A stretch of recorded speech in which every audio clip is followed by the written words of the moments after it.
Raj shivered, a deep, bone-aching tremor that had nothing to do with the facility's struggling heating system. He was a man who thrived on order, on the predictable logic of data streams and network protocols, yet here, logic felt as flimsy as the thin ice sheet stretching beyond the reinforced windows. The corporate jet had dropped him off hours ago, a metallic dragonfly depositing its payload onto the vast, white expanse of nowhere, before disappearing back into the bruised Arctic sky. Now, the only sound was the distant, rhythmic thrum of the auxiliary power unit, a lonely heartbeat in a place that felt utterly dead. This was Outpost 73, officially designated as a weather station, though its true purpose, he knew, ran far deeper than atmospheric readings. Decades had passed since its abrupt evacuation, yet the air inside was strangely still, devoid of the usual musty decay of abandonment. It smelled faintly of ozone and something else, something metallic and sharp, like old blood or forgotten chemicals. Raj ran a gloved hand over a console in the main operations room. A fine layer of gray dust coated everything, a testament to the years, but beneath it, the surfaces were unnervingly clean, as if the last occupant had simply vanished mid-sentence. His contract had been explicit, almost absurd in its demands. Unprecedented compensation, a non-disclosure agreement thicker than a phone book, and the absolute stipulation that he was to work in complete isolation. No contact with the outside world, save for a daily check-in with a designated handler, a voice on a secure satellite line, devoid of inflection or name, just a string of clipped instructions. All data retrieved was to be uploaded directly to a secure server, unexamined by him. The terms alone should have been a deterrent, a blaring siren for a man like Raj, whose professional integrity hinged on meticulous verification. But the figure offered had been astronomical, enough to set him up for life, to finally escape the relentless grind of corporate espionage and petty data theft. He'd told himself it was just another challenge, a puzzle of corrupted drives and legacy systems, albeit with a rather dramatic backdrop. He moved deeper into the facility, his heavy boots crunching softly on the scattered grit of what might have once been sand, tracked in from the outside. The main corridor stretched before him, a tunnel of pale, utilitarian walls lit by the anemic glow of emergency lighting. On either side, doors stood ajar, revealing glimpses into various labs and dormitories. Each space was a snapshot of an interrupted life, a chessboard with pieces frozen mid-game, a half-finished cup of what looked like solidified instant coffee beside a forgotten technical manual, a coat still slung over the back of a chair. It wasn't the typical chaos of an emergency evacuation, it was a sudden, absolute cessation. As if everyone had simply walked away, not in a hurry, but with an eerie, collective resignation. Raj, ever the pragmatist, tried to compartmentalize the unease. He focused on the technical specifications of the job. His primary task, recover the core data logs from the central server array, specifically targeting the period immediately preceding the evacuation. The systems here were ancient, proprietary, and undoubtedly riddled with corruption. He pictured the intricate spiderweb of code, the binary pathways he would navigate, the logic he would impose on the chaos. That was his element. That was where he felt safe. He found the server room at the heart of the complex, a vast, chilled space humming with the low, expectant sigh of dormant machinery.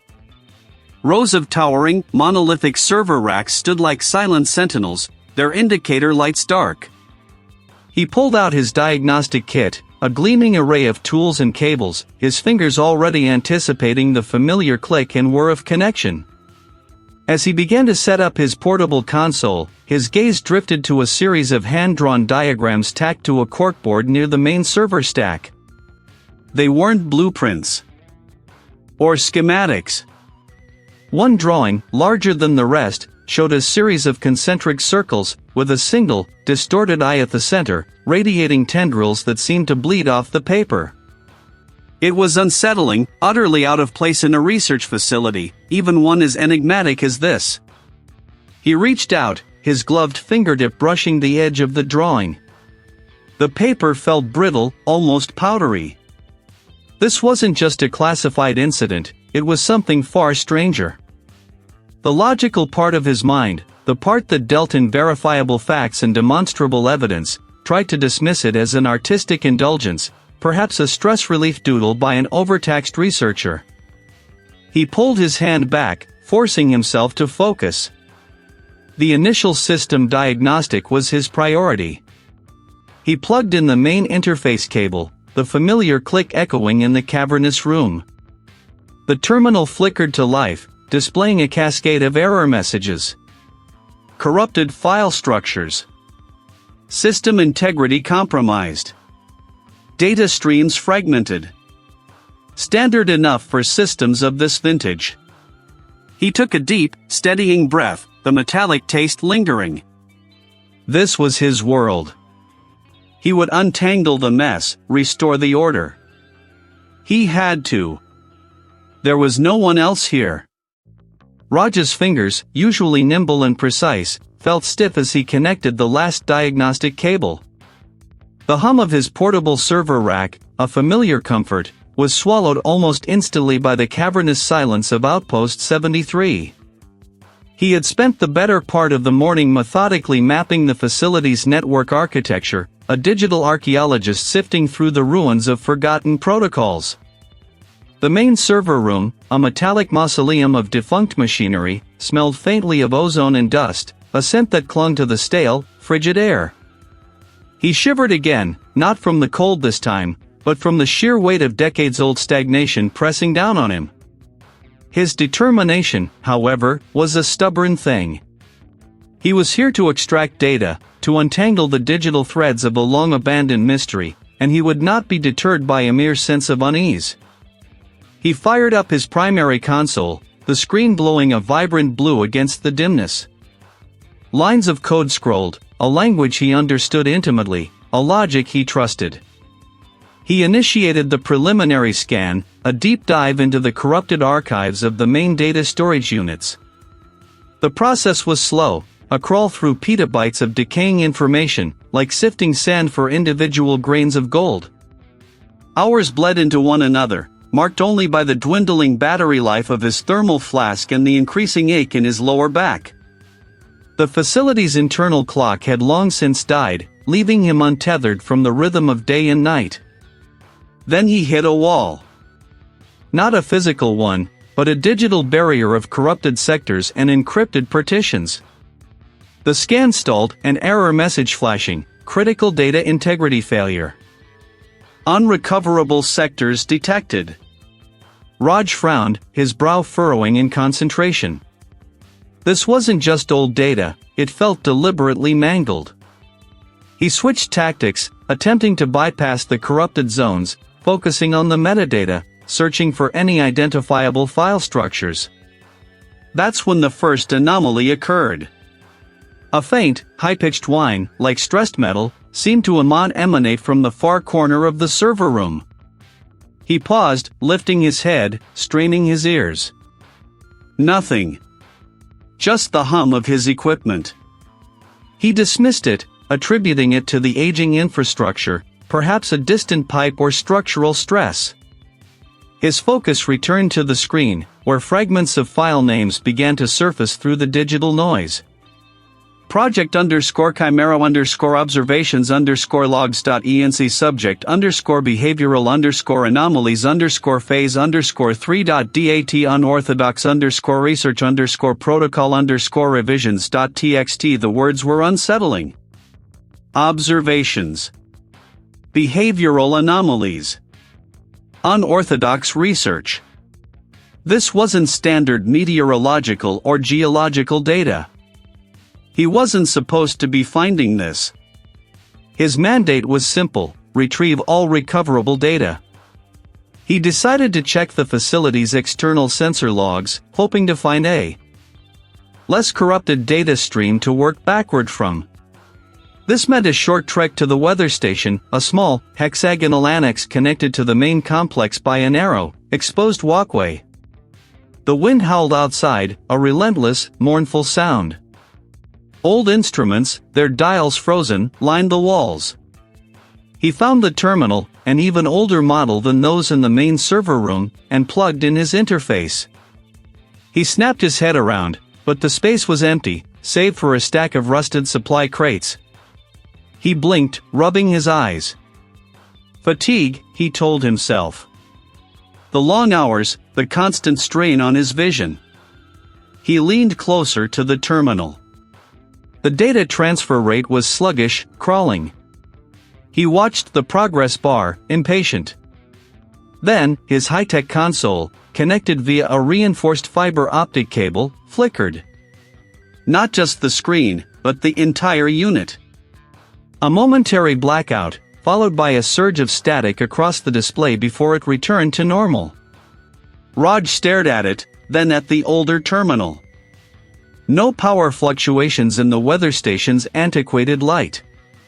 His equipment was robust, designed for extreme conditions. A glitch, perhaps. He rationalized, but the explanation fell thin, like stretched ice. The wind was a constant companion, but inside, the absence of human sound, of any living presence, was absolute. He was utterly alone, hundreds of miles from the nearest outpost, a microscopic speck in a vast, indifferent white expanse. The isolation, once a source of professional focus, now began to feel like a suffocating blanket. Every creak of the facility, every distant moan of the wind, seemed to echo with a profound emptiness. Back in the server room, the fragmented file names continued to appear, biological_sample_storage_location_updates, perception_shift_event_logs. The words were a relentless drip, eroding his professional detachment. The logical framework he had built his entire career upon was starting to fray around the edges.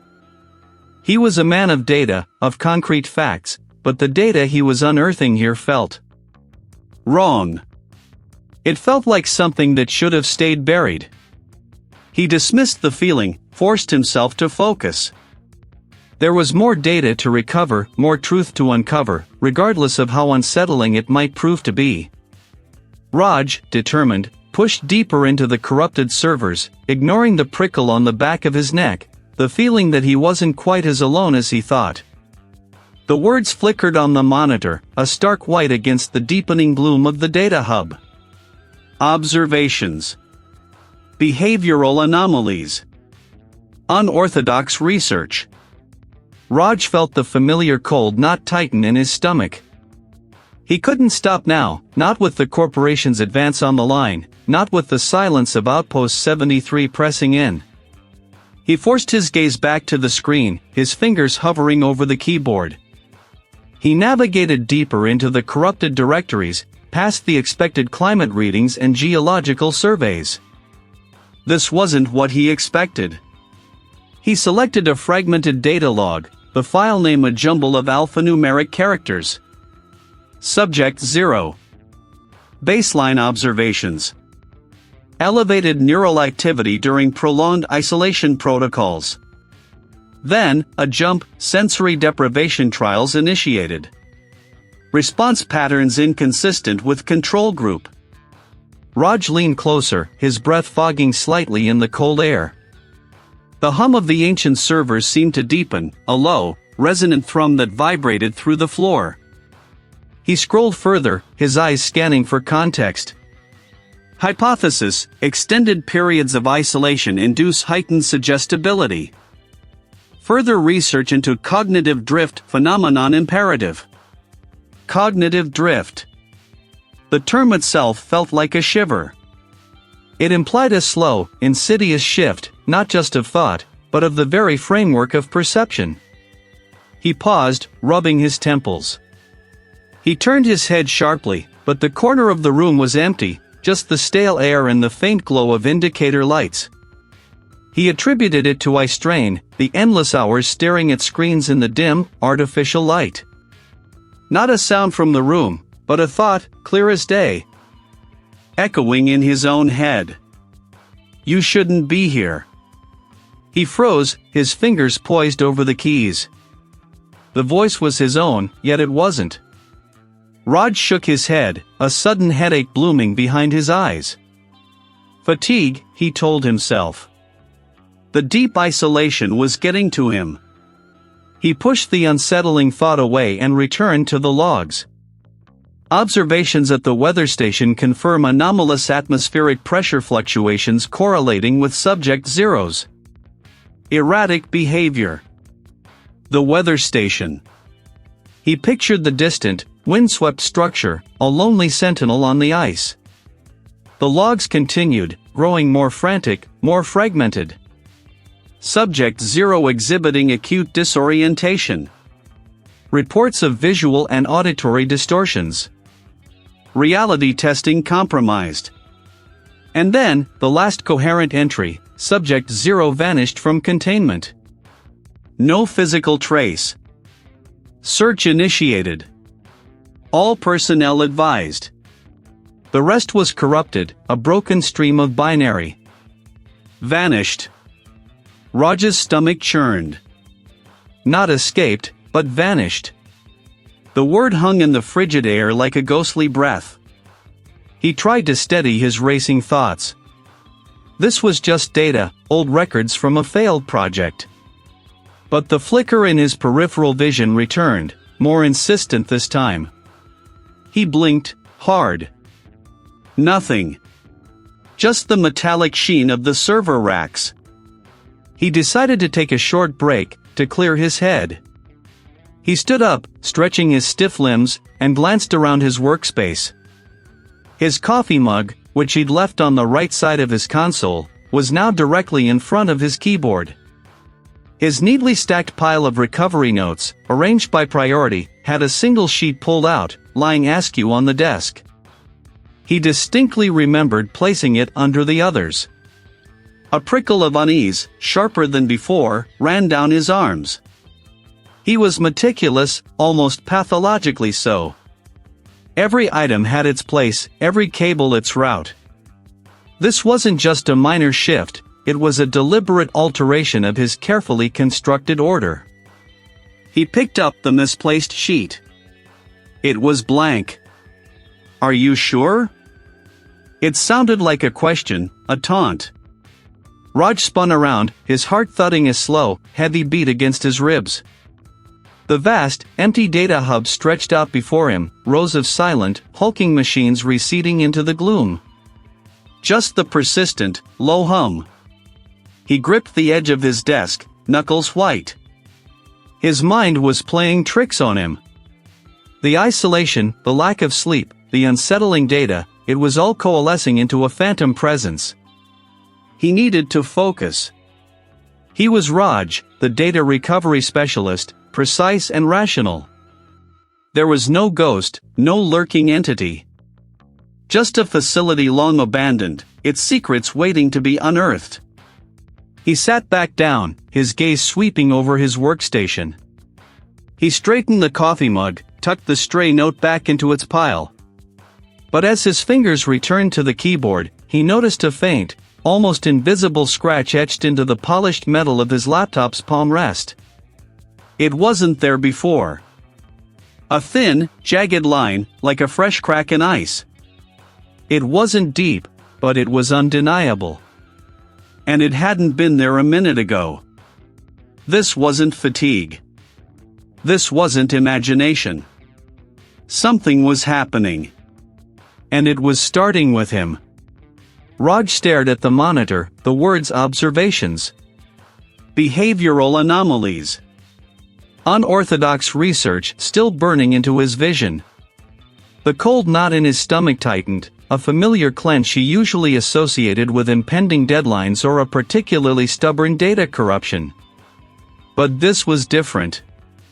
This was the creeping chill of something far less tangible than a corrupted hard drive. He couldn't stop. He sifted through fragmented logs, partial reports, and cryptic internal memos. The data painted a picture of increasing disquiet among the Outpost personnel. Mentions of auditory hallucinations and visual distortions became more frequent, often dismissed initially as cabin fever or stress. Then, a pattern emerged. The anomalies seemed to originate from, or at least were most pronounced near, the facility's remote weather station. A particular log entry, dated weeks before the evacuation, caught his eye. It wasn't a standard data file but a secured, encrypted partition labeled Project Chimera Deep Observations. The access protocols were far more stringent than anything else he'd encountered, suggesting a level of secrecy beyond mere classified research. He needed a specific access key, one not present in the main system. A quick cross-reference against an old facility map showed a dedicated terminal for Project Chimera located within the weather station itself. A fresh wave of unease washed over him. The weather station. He'd seen it on the facility blueprints, a small, isolated structure a few kilometers from the main Outpost 73, connected by a narrow, snow-drifted path. It was a journey he hadn't planned for, a deviation from his meticulous schedule. But the data here, fragmented and tantalizing, suggested the real story lay waiting there.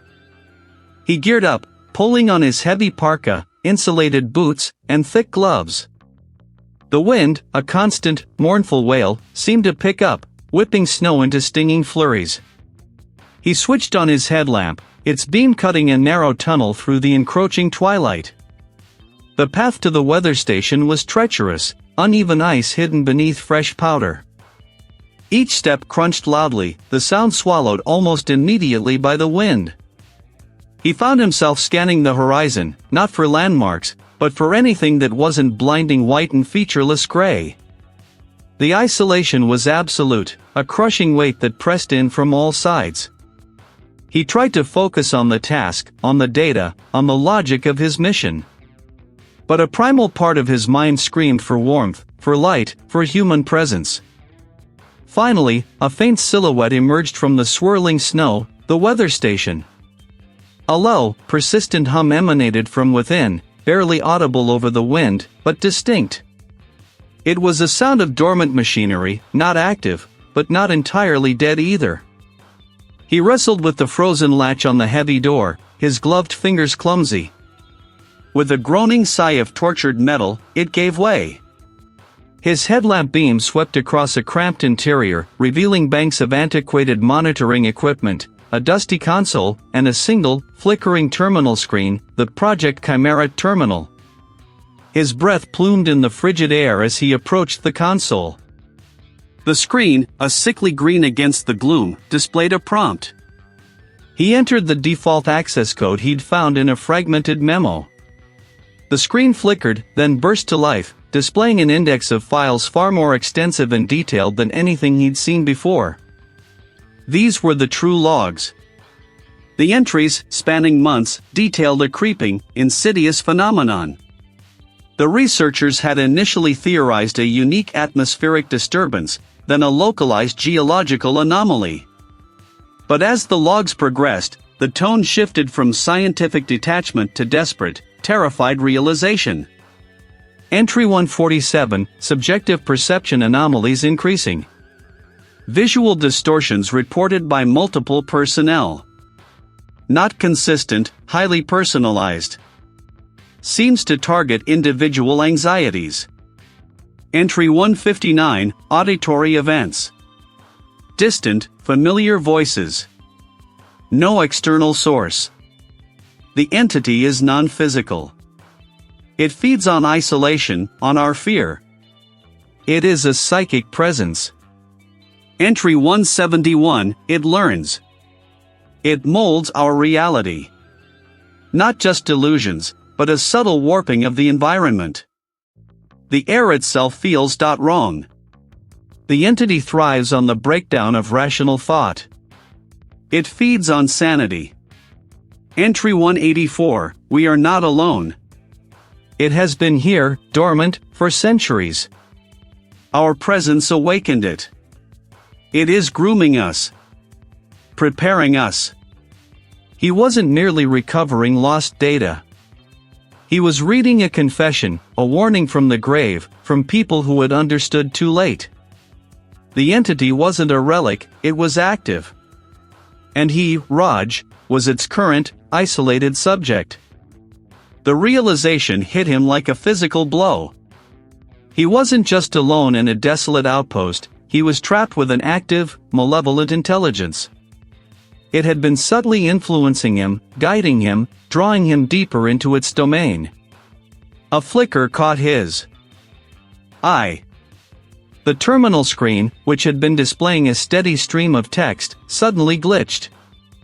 The words elongated, stretched, then reformed into an image. It was a schematic, meticulously drawn, of a data array. His data array, the one he had been working on back in the data hub. But it wasn't pristine. Lines of code writhed like living things, corrupted and distorted, dissolving into a chaotic, meaningless scramble of symbols. Then, an overlay appeared, a single word flashing in stark red: failure. He recoiled, a gasp catching in his throat. This was a direct assault on his core. He blinked, and the image vanished, replaced by the normal log entries. He rubbed his eyes, his heart hammering against his ribs. But the memory of that corrupted schematic, so precise, so personal, lingered like a phantom ache. Then, a new sound. Not the wind, not the hum of the station. A low, guttural growl that seemed to emanate from the very walls of the weather station, vibrating through the floor beneath his feet. It wasn't the growl of an animal. It was deeper, more resonant, a sound that spoke of ancient hunger and profound malice. The temperature in the small station seemed to plummet further, stealing the warmth from his lungs. Raj gripped the edge of the console, his knuckles white. The entity wasn't just observing anymore. It was here. And it was playing with him. A profound, bone-deep chill had settled in Raj's marrow, a cold far more insidious than the Arctic's embrace. He wasn't just recovering lost data, he was deciphering a final, desperate warning, etched into the failing systems by hands that had trembled with a terror he was only now beginning to comprehend. It was here, now, awake, and it had seen him. Raj scrambled from the terminal, the low hum of the active server room suddenly a malevolent drone. His breath hitched, a thin plume in the frigid air. His emergency satellite phone, a sturdy piece of kit designed for the harshest conditions, lay on his workbench in the adjacent comms room. He burst through the swinging door, the sound echoing unnaturally loud in the silent facility. He snatched it up, the familiar weight a small comfort. He flipped open the protective casing, thumb hovering over the activation button. But something was wrong. He pressed the power button again, then again, harder. Nothing. He checked the battery, secured it firmly, tried once more. Still dead. He turned to the main radio console, a more robust system designed for long-range communication. Its array of dials and displays usually glowed with a faint, reassuring light. A thin layer of frost, fine as powdered sugar, coated the glass of the frequency display. He ran a gloved hand over it, his brow furrowing. This wasn't a power outage. The facility's primary generator was still churning, its distant from a constant presence. He knelt, pulling back a service panel beneath the console. The wiring, a dense spaghetti of color-coded cables, was meticulously laid out. But one thick, armored cable, the main fiber optic line connecting to the external antenna array, was severed. Not chewed through, not corroded. It was cut with surgical precision, the clean edges of the optical fibers glinting under his headlamp like tiny, dead eyes. This wasn't an accident. This was deliberate. The vehicle bay, he thought, that was his only way out. He strode through the winding corridors, his boots crunching on the thin ice that coated the floor in places. He passed the cramped quarters where the previous researchers had lived, the mess hall with its overturned chairs, the deserted labs filled with arcane equipment. He reached the main corridor leading to the vehicle bay, a wide, high-ceilinged passage usually ending in the massive, reinforced door that opened to the Arctic expanse. But as he rounded the final bend, he stopped dead. The corridor wasn't empty. It wasn't just blocking the path, it was part of the corridor, seamlessly integrated, as if it had always been there. No seams, no construction marks, just an impossible, solid barrier.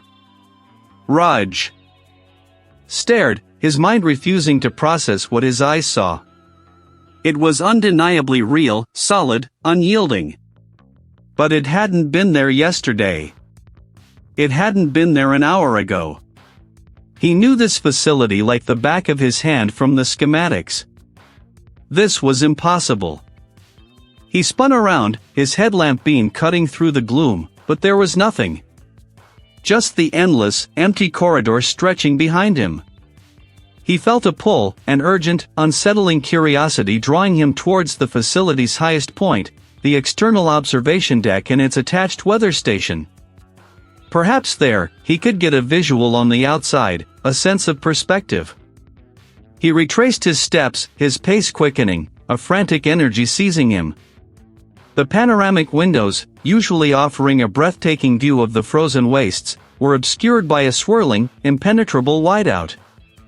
He pressed his face against the cold glass, trying to discern anything beyond the blizzard, but it was a solid wall of white. Then, through the swirling snow, he saw it.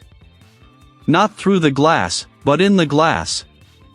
A faint, shimmering image, like a ghost in the reflection hunched over the control panel, its back to him.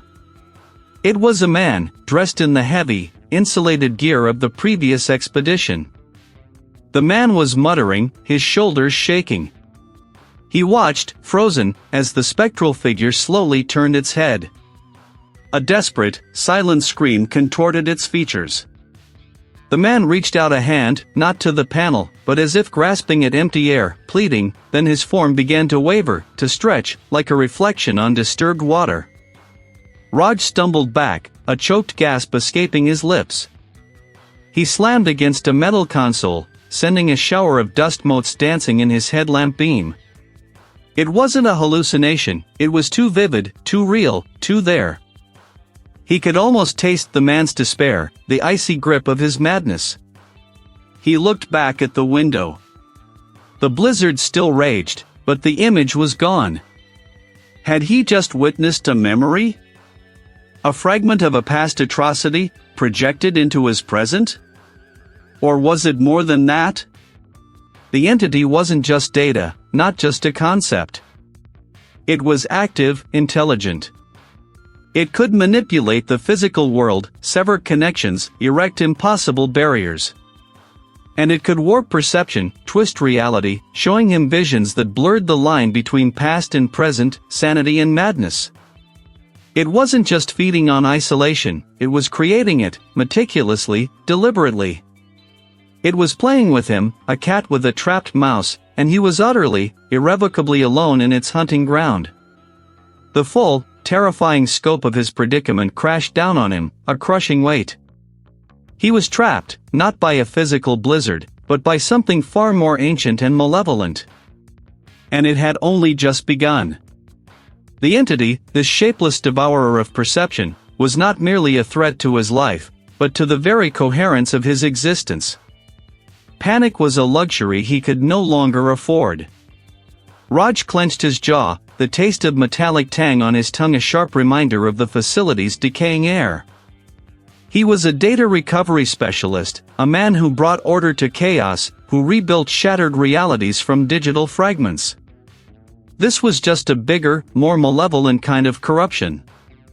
He would fight it with the only weapons he possessed, logic, code, and raw, unyielding technical force.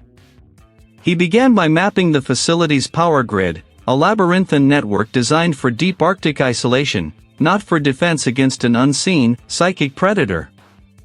The idea was simple, brutal: overload it. Flood the system with so much raw power that it would destabilize whatever latent psychic field the entity projected, shattering its carefully constructed illusions. He identified key conduits, junction boxes, and emergency relays. He started small, rerouting auxiliary power to an unused research wing, pushing its limits. The air crackled with a sudden surge of static electricity, raising the fine hairs on his arms.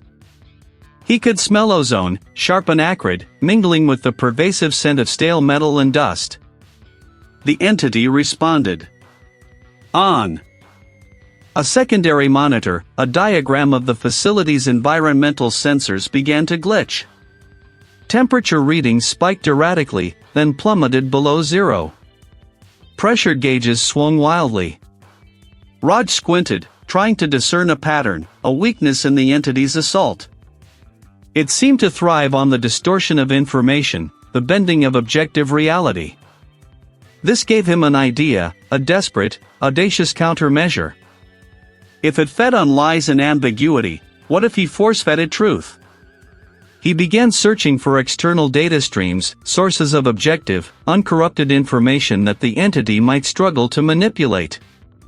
His eyes landed on a schematic for the facility's weather station, located on a remote, exposed tower above the main complex.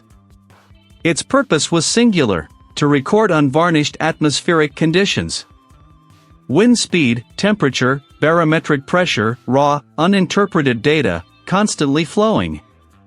He initiated a direct link, bypassing the facility's central processing unit, going straight for the weather station's primary sensor feed. The transfer rate was slow, the connection tenuous, but data packets began to trickle in. The entity recoiled. He felt it, a momentary withdrawal, like a phantom limb being pricked. It couldn't tolerate the raw, unvarnished assertion of external reality. It thrived on the internal, the isolated, the subjective.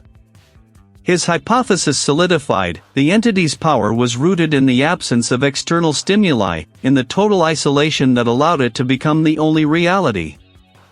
It preyed on the mind's hunger for patterns, twisting them into its own grotesque design. Raj saw a perilous, last-ditch plan. He would not just overload the power grid, he would weaponize objective truth. He began to reroute all available external sensor data, the weather station's feed, the structural integrity monitors, the radiation counters, into a massive, concentrated stream. He would funnel this digital truth into the core processing units, amplifying it through the facility's power grid, creating a feedback loop of undeniable reality. The sheer volume and uncorrupted nature of the data would, he hoped, overwhelm the entity's ability to sustain its perceptual distortions, forcing a system-wide collapse. The process was agonizingly slow, each line of code a struggle against an invisible current. As he worked, the entity pushed back with renewed ferocity. The temperature in the room plummeted further, his breath fogging in front of him. On the monitors, familiar schematics blurred at the edges, lines shifting, logic gates twisting into impossible geometries. He initiated the final sequence, a cascading command that would route the amplified data stream. The facility groaned, a sound far deeper and more resonant than before. Lights went out in distant sections, then came back on, a sickly amber. The air thrummed with raw energy, the smell of ozone now thick and choking. Raj braced himself, his hands hovering over the final input, knowing that this was it. He was about to unleash a digital flood, a wave of reality designed to scour the facility clean, even if it meant destroying everything, including himself, in the process. The entity was a parasite of perception. He would burn its host down to the foundations. The truth was a shard of ice in his gut. The entity wasn't some digital phantom, but a consciousness woven from the very fabric of perception, thriving on the isolation it cultivated, feeding on the integrity of reality itself. His only chance, the warning had screamed in binary, was to disrupt its source, to introduce a dissonance so profound it would unravel its hold. That source, he now knew, was deeply embedded within the environmental monitoring systems, specifically at the old weather station, a hub of sensory input that had once anchored the facility to the tangible world. Raj clutched the modified data stick, its surface cool against his palm, his lifeline. The plan was simple in its desperation: inject a tailored data packet, a specific frequency of chaotic, contradictory information, into the weather station's core processors. The journey began. The hum of the facility, usually a low, comforting thrum, now pulsed with an erratic rhythm, like a failing heart. He pressed a hand against a wall, expecting the familiar cold metal, but his fingers met a surface that felt strangely yielding, almost spongy, before hardening again. His mind registered the anomaly, then dismissed it. Illusion. A low, guttural moan echoed from ahead, twisting down the passage. Raj froze, every muscle tensed. It was a sound he'd heard before, a phantom echo of the voices trapped in the data logs, the final, terrified cries of the original researchers. He knew it wasn't real, not in the physical sense, but the sound vibrated in his chest, a direct assault on his composure. He pushed through it, focusing on the rhythmic click of his own steps, the scrape of his jacket against his portable gear. The corridor twisted. He remembered this section as a straight shot, a utilitarian passage between the living quarters and the research labs. Now, it branched into 3 identical paths, each one fading into a shimmering haze at its far end. No, not real. He closed his eyes for a beat, replaying the schematic in his mind. The central path. He chose it, stepping forward into the shimmering air, which felt like walking through a curtain of static electricity. When he opened his eyes again, he was no longer in the corridor. He stood in a vast, cavernous space, the air heavy with the scent of brine and rust. This was the old loading dock, a place he hadn't visited, a place he knew was on the opposite side of the facility. He pictured the weather station, its distinctive dome, its array of sensors. He imagined the path, the turns, the exact distance. When he opened his eyes, the loading dock was gone, replaced by a slightly different corridor. This one was narrower, the walls covered in what looked like peeling maps of the Arctic, yellowed and brittle. He was closer. The entity was fighting him, trying to disorient him, to drain his resolve. It didn't move, simply stood there, watching him. Raj's breath hitched. He knew this wasn't one of the original researchers. The data had been clear that no bodies were ever found. This was a projection, a fear made manifest, the isolation, the forgotten presence, the silent judgment. He kept walking, eyes fixed on the distant figure. He didn't look back. The door to the weather station was before him, a heavy steel slab, scarred and rusted. He tried the handle. Locked. Of course. The entity wouldn't make it easy. Time stretched, each click and grind of the tumblers amplified, ringing in his ears. He imagined the entity pressing in on him, its unseen presence a suffocating weight. Finally, with a satisfying thunk, the lock disengaged. Raj pushed the door open, stepping into the circular chamber of the weather station. A central console hummed, a cluster of antiquated monitors displaying garbled data streams and flickering schematics of weather patterns that made no sense. This was it. The heart of the beast. You're alone. It's hopeless. What if you're wrong? What if this is all just your mind breaking?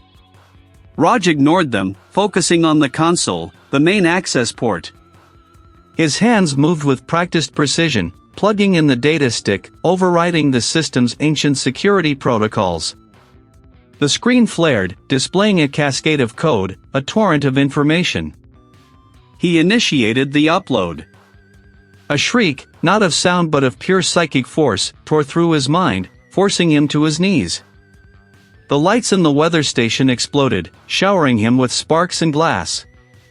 The central console bucked, its metal casing groaning, and the air crackled with raw, unstable energy. The entity was fighting back, twisting the very structure of the station around him, trying to repel the invasive data, to preserve its dominion. The floor beneath him rippled, the walls seemed to breathe, contracting and expanding. Raj grit his teeth, forcing himself to stay focused, to maintain the connection. The data stick glowed, hot against his fingers. He could feel the entity's presence, a vast, malevolent intelligence thrashing against the foreign invasion, its grip on reality fracturing under the assault of pure, unadulterated chaos. The shriek, a sound ripped from the very fabric of the facility, vibrated through the floor plates, rattling Raj's teeth.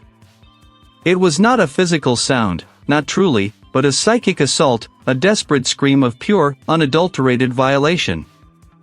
He ignored it, just as he ignored the flickering lights, the sudden lurch of the entire section, and the unsettling sensation that the walls around him were breathing. His gaze was fixed on the screen, on the green progress bar inching towards completion. His fingers, numb with cold and a deeper, more profound dread, kept their rhythm, a frantic dance of data transfer. The entity lashed out. Not with claws or teeth, but with a torrent of corrupted perception. The console screen warped, the clean code replaced by shifting, impossible symbols that writhed like parasitic worms. The air grew thick, heavy with the metallic tang of ozone and something else, something cloying and ancient, like rot in an untouched tomb. This isn't real. You are alone. You were always alone. But Raj held fast. He had a job to do. The data. That was real. The numbers, the bytes, the logic. He pushed back against the insidious whispers, focusing on the green bar, now at 98%. The lights died completely, plunging the chamber into an absolute, suffocating blackness that hummed with a malevolent energy. Only the screen, a sickly green beacon, remained. Then, 99%. And a final, searing surge of information. The reveal hit him not as a visual, but as an instantaneous, horrifying understanding. The entity wasn't merely a corrupting influence on data or perception. It fed on order, on knowledge, on the very existence of structured information. The facility wasn't just its lair, it was its digestive system, slowly breaking down the world. And now, by extracting the core data, Raj had ripped a piece of its essence, a vital organ, from its grasp. The shriek became a death rattle, a sound of pure agony and impotent rage. The green bar flickered to 100%. Upload complete, asterisk. The moment it registered, the entire chamber buckled. Not like an earthquake, but like a page being torn from a book. The floor tilted violently, throwing Raj against the console. The entity's attacks grew desperate. Doors slammed shut before him, only to reappear a moment later, slightly off-kilter. He kept his eyes locked on the faint emergency lights, refusing to acknowledge the impossible shifts, the feeling of the floor becoming soft beneath his boots, the walls suddenly too close, then impossibly distant. He burst into the main access tunnel, the wind howling through a newly formed breach in the outer shell. He had to reach the surface. Had to reach the extraction point. His breath plumed in the frigid air, each gasp a painful burn in his lungs. The climb was an ordeal of desperate endurance. The metal ladder rungs were slick with ice, his gloved hands numb. He felt the facility groaning beneath him, a living thing dying in agonizing spasms. He didn't look back, didn't dare. Finally, he reached the surface access hatch. With a grunt of effort, he forced it open, a blast of pure Arctic wind tearing at his parka. The vast, white expanse stretched before him, an indifferent, empty world. The small, prefabricated structure of the weather station stood a few hundred yards away, a fragile beacon in the desolate landscape. He ran. His legs burned, his lungs screamed, but he ran. The snow crunched under his boots, a reassuringly solid sound against the fading echoes of the facility's demise. He reached the weather station, fumbling with the frozen latch, and stumbled inside. Real. He pulled out the satellite phone, his fingers clumsy, and punched in the pre-programmed number for the corporate liaison. A crackle, then a voice. Outpost 73. Status report? Data recovered, Raj. Rasped, his voice barely audible. The facility. It's compromised.